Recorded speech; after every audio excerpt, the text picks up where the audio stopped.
In this video, you will be shown the entire painting process for the Garden of Morr. Always begin by priming all of the pieces that come with the kit. For this example, the one-shot primer color black was used. The color medium rust was airbrushed as a base color on all the pieces.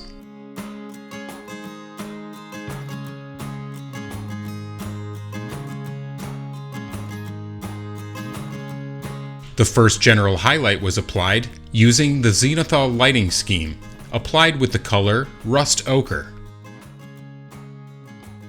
This fun process was applied to all pieces of the cemetery.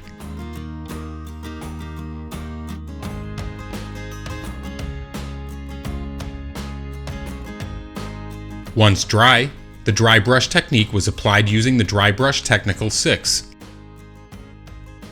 The acrylic color basic skin tone was applied using smooth brush strokes. The next step was to paint the ceiling of the crypt, the statue, and all of the details with a mixture of 90% green-blue mixed with 10% outlining black. Always apply your colors in layers that are as thin as possible to avoid leaving brush strokes on the painted surface. To create more contrast within the highlights, the skulls of the crypt walls and floor were painted with basic skin tone.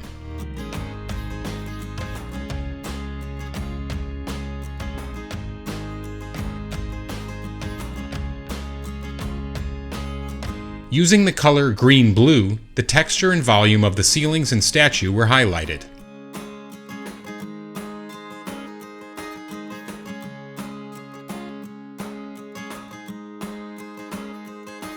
The incredible new U-Rust line was used to add an authentic rust patina effect on the blue tones. For this specific task, the color copper blue patina and the rust reactor type 1 were applied randomly to the surface and set aside to dry for 2 hours. Directly over the previous work, the rust reactor type 1 was applied with a fine brush. After 20 minutes, the product begins to oxidize little by little, leaving an extremely realistic effect. All of the gates received a different color from the U-Rust range. In this case, oxide grime was used. The effect was applied directly and set aside to dry for 2 hours. Again, to activate the U-Rust color, the rust reactor type 1 was applied. The same can be done on the tombstone. From this point onward, focus shifted to the weathering effects on all of the pieces, beginning with an acrylic filter of the color military green. The filter was allowed to accumulate in the nooks and recesses of the walls and skulls to imitate humidity and mold.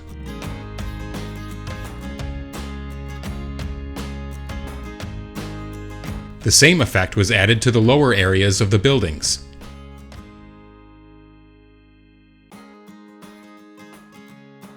Weathering continued using pure green and Dio dry brush color light brick. Using the Dry Brush Technical 6, subtle highlights were added to accentuate the humidity and the moss.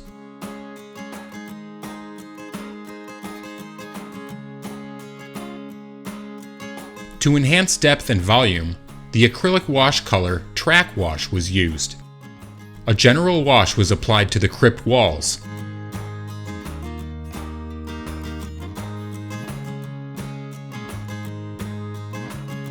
Allowing the product to accumulate in the deepest recesses and corners.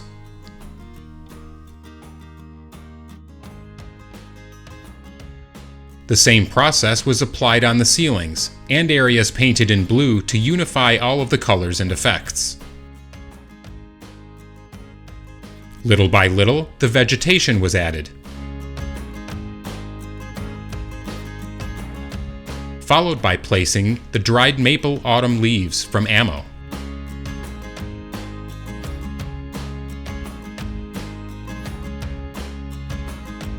Find everything you need to paint your Warhammer figures and scenes within our website, www.ammo.es.